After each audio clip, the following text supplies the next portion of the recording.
Hey everyone, my name is Sean Arnold and welcome to another episode of Yu-Gi-Oh! Legacy of the Duelist Online Ranked Duels. Today will not be a video of a duel, but today will be a video just talking a bit about deck building theory, and today we're going to look at staples. Now, what are staples and what's their purpose? In Yu-Gi-Oh terms, a staple is a card or an option which you feel like you need to have in almost every single deck you play, regardless of what you play it. Now, in the past, this was absolutely true. There were certain cards which you just had to use. Cards like Pot of Greed, Graceful Charity, Delinquent Duo, Raigeki, Dark Hole, Torrential Tribute, Mirror Force, and so on and so forth. These cards were just must-haves regardless of any type of deck you were playing, unless you were really playing something kind of wacky and crazy like an Exodia FTK or Exodia one-turn kill deck, etc, etc. But in today's format, staples still kind of exist. However, they now exist to a lesser degree where you don't necessarily have to have them, but you should definitely consider running them if you're building a certain type of deck. So, we're first going to go through the cards in the main deck. These are deck cards which are quote-unquote staples and can fit into many decks. And then we're going to go for extra deck options and then finally side deck options or decks which are more suitable to anti-meta style decks. So, first of all, we're going to talk about some hand traps. The first three hand traps here are Maxi, Ghost Ogre and Snow Rabbit, and Artifact Lancia. Maxi is amazing for the current format because everyone is special summoning. Maxi is a card which you can discard from your hand to the graveyard, and anytime your opponent special summons, you get to draw one card. If they draw two cards, you've already started to get free resources and gone plus.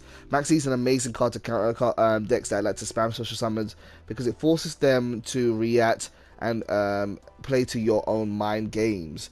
What it does to your opponent effectively is it says to them, hey, you can keep on special summoning, but if you don't kill me this turn, I'm going to come back and whoop your ass because you gave me all these free cards. That's a really, really effective strategy, and what you'll find you'll do is either some people will take the bait and they will try to win, or they'll give you, or you'll be able to come back in that way, or they'll just say, maybe I shouldn't go crazy this turn.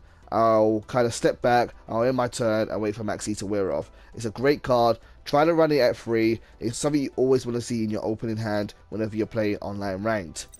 Another great card as a hand trap is Ghost Ogre and Snow Rabbit. Ghost Ogre and Snow Rabbit is kind of like Maxi, but this time it destroys cards which activate effects on the field. Monsters, spells, trap cards, if any of those cards activate an effect on the field, you can ditch Ghost Ogre and Snow Rabbit and destroy it. It's really, really good. It's a great form of removal. It's particularly against monsters that have effects that activate on the field. And it's just very, very versatile. What's also great about this card is that it can activate from the hand or the field. So if you've summoned it to the field, let's say for this card Emergency Teleport, which is also very easy to use, then you can activate it from there as well. Furthermore, what's great about Ghost Ogre and Snow Rabbit is its own individual stats. It's a level 3 monster, which means it's a great rank 3 fodder. It's a psychic monster, which means it can be used for emergency teleport, and it's a tuner monster as well, which means you can use a synchro summon in your deck. What I like to do sometimes is have this with a card like Elder Entity Norden, which is level 4, and then put a level 7 synchro monster in my extra deck that might help me out in certain situations. It's very versatile, it's very easy to use. Definitely consider using Ghost Ogre and Snow Rabbit. This card here isn't as necessary as the last two, but definitely very worth talking about, and it's Artifact Lancia. Artifact Lancia is a card that can activate from your hand or the field, and what happens is when you activate its effect, neither player can banish cards for this turn. This is a great target strategy against Blue Eyes, Burning Abyss, not Burning Abyss, but Phantom Knights, and other cards, Cosmos, other cards which choose to banish cards for their own benefit. This card just shuts it down. It can be really great to stun your opponent for a turn, and what's great about Lancia is that it can activate from the hand, you can activate from your field, and you can also set it as a spell or trap card to bait out cards like Twin Twister, Mystical Space Typhoon, or White Spirit Dragon to counter those effectively. Moving on to spells here, we're going to talk about two cards which special summon that you should definitely consider, and that's Instant Fusion and Soul Charge. Instant Fusion allows you to special summon one level 5 or lower fusion monster from your extra deck, and the best three targets in my opinion are Thousand Eyes Restrict, Elder Entity Norden, and Panzer Dragon. Thousand Eyes Restrict is a monster removal. You can take another your opponent's monster and attach it to it, and it'll get rid of your opponent's monster. Panzer Dragon, when destroyed and sent to the graveyard, which is what happens for any monster that's instant fusion summoned, it will destroy one card on the field. This could be a great way to kind of get a quick form of back row removal in your end phase of the turn, particularly if your opponent is playing like a spell card, which is just really annoying to deal with, like Necrovalley. Elder Entity in Order needs no introduction, but he is just awesome. He's a level 4 monster, which when special summons another level 4 or lower monster from your graveyard. This card on its own can turn into a free rank 4 summon. It's a 1 card rank 4 summon, where you special summon another rank 4 monster from your graveyard, and then go into a rank 4 Xyz. Or you can go and revive something like Ghost Ogre and Snow Rabbit and go into a free level 7 Synchro Summon. The possibilities with this card are endless, and it's just really, really that good to use. Soul Charge similarly is very, very good. You pay 1000 life points and are able to special summon as many monsters as you want from your graveyard at the cost of not being able to use a battle phase that turn. But doing so can set you up for the future plays. It could be a good combat factor when you're low on resources and you just want to special summon a bunch of monsters from your extra deck and maybe do some rank summoning or synchro summoning wherever you're playing. Soul Charge is a good card to definitely consider. Moving on to spell and trap card removal, we have Twin Twister and Mystical Space Typhoon. Typically speaking, if you can run 3 Twin Twisters in your deck, you're probably playing a top tier deck. But decks that best use Twin Twister are decks which have effects that activate in the graveyard, and therefore the discard cost doesn't really mean anything. Twin Twister, you discard 1 card and destroy up to 2 spell trap cards on the field. It's really, really great for clearing off the board in order to do lots of special summons without worrying about your opponent's back row. But if you can't afford to use this, then definitely consider Mystical Space Typhoon. For my rogue decks, I tend to do a combination of the two. I might do 2 MST and 1 Twin Twister, or 1 MST, 1 Twin Twister and something else, or 2 Twin Twisters and 1 MST, depending on what I'm playing and what I can afford to do. But definitely consider both for your deck. Final card which we have as a spell is Upstart Goblin. Upstart Goblin is an amazing card that reduces your deck size from 40 to 39 in most cases. By having Upstart Goblin, you get to draw 1 card and giving your opponent 1000 life points. You should always want to use Upstart Goblin except for the following situation. And that is if you're playing a deck which doesn't do a lot of damage each and every turn, and where giving your opponent 1000 life points may mean that they survive for another turn. If you think that's going to happen, don't play Upstart Goblin, because you need to win as soon as possible. But in any other situation where you're running lots of big monsters, and that can be special summoned quite easily at Blue Eyes, BA, PK, and so on and so forth, Pendulums, and so on and so forth, then Upstart Goblin is a no-brainer. Definitely go for it. Moving on from spell and trap removal to monster removal, we are going to look at Raigeki, Bottomless Trap Pole, Torrential Tribute. Old school cards, but still very good for the meta. The main thing about these 3 cards is that they are reactive forms of cards that do not target your opponent's monsters on the field. That's very, very important. There are a lot of cards right now that are immune to targeted effects, which is why we can't really run Fiendish Chain, Dimensional Prison, Breakthrough Skill, and other similar cards anymore. Book of Moon. You really want to run forms of removal that remove many monsters on the field and don't target your opponent's cards.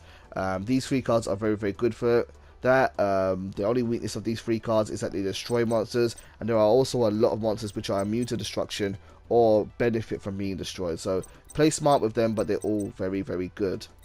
Moving on from that though, we've got some really great trap cards, and that are Solemn Strike, Solemn Warning, Vanity's Emptiness. Solemn Strike is a great counter to monster effects, but also special summons, where you pay 1500 life points and you can negate and destroy a card effect. Really versatile, very, very good to use. Can destroy monsters from their hand, their graveyard, banish pile. It's just very, very versatile. Solemn Warning is a lot like Solemn Strike, but it negates special summons, whether it's through a spell, monster effect, or a trap card, or even Pendulum summons. You can negate monsters, special summons with this card, or any summons with this card actually. It's just very, very good for that kind of effect. Very, very good against decks like Pendulums, where you can negate their special summon and send all their Pendulum cards to the graveyard. Finally, we've got Vanity's Emptiness, which is your special summon stun. Flip this over. Neither player can special summon monsters while this card is face up on the field. What's great about VE is that you can run this even in decks that do like to special summon, because you can turn it off, quote unquote, very, very easily. All you got to do is send a card from your field or from your deck to the graveyard, and the card automatically destroys itself. So play this in your opponent's turn, hold off their opponent's offense until you are ready to make your own offense, then destroy it, and then go nuts as you want to. In the extra deck here, we've already talked about the first 3 fusion monsters, but the rank 4s that are in here are almost in every single rank 4 deck. Of course, if you're not playing a rank 4 deck, you're not going to use these, but these are ones which I always consider and are definitely worth doing. Abyss Dweller is anti-negation for the graveyard. Anti-graveyard negation, it stops cards in the graveyard being activated, which is really awesome against many decks in the format. Castell is Castell, it removes cards on the field that are face up, it's just amazing. Diamond Direwolf is a lot like Castell, but you do have to destroy a beast warrior, or a winged beast monster on your side of the field, as well as your opponent's side of the field. But I like this card for being able to destroy face down spell trap cards, because there really aren't any other options that you have right now in the game. And Diamond Direwolf can destroy itself, so if you have to, you can still use it. Then we have a combination of these 2 following cards here: Silent Honor Arc and Dark Rebellion Xyz Dragon. Now, a staple in rank 4 decks in modern Yu-Gi-Oh! Beyond Legacy of the Duelist is Utopia and Utopia the Lightning. Utopia the Lightning has an amazing card effect which increases its attack to 5,000, but also gets rid of threats on the field, because your opponent cannot negate activate effects during the battle phase while Utopia the Lightning is attacking. These 2 kind of help with that. Dark Rebellion Xyz Dragon can get to absurd high numbers of attack, and it also halves a target's attack. It isn't as good as Utopia, but it can kind of serve a similar purpose by just being a really strong high attack monster. And also you've got Silent Honor Arc, which can remove a lot of threats on the field, plus it has its protection effect, which means it won't be destroyed too easily. So those are my quote-unquote staples, but in my side deck are definitely tech cards which I love to consider for rogue decks if I am able to use them.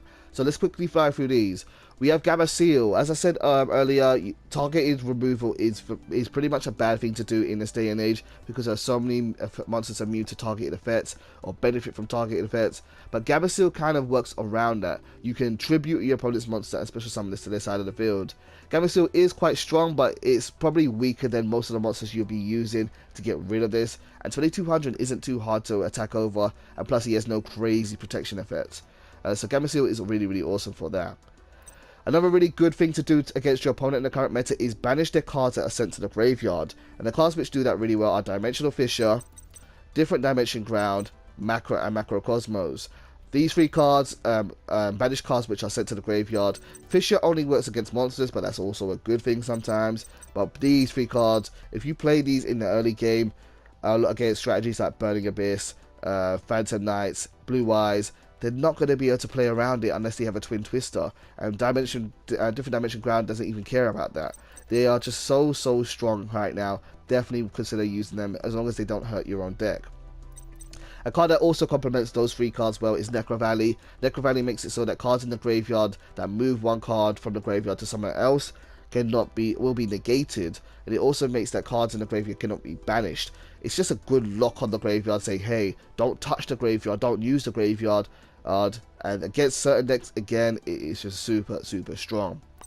What else is super strong is also restricted how many cards your opponent, or how many monsters your opponent can summon in a turn. And the good cards for that are Kaiser Coliseum, and the Ban Plays On, and Summon Limit.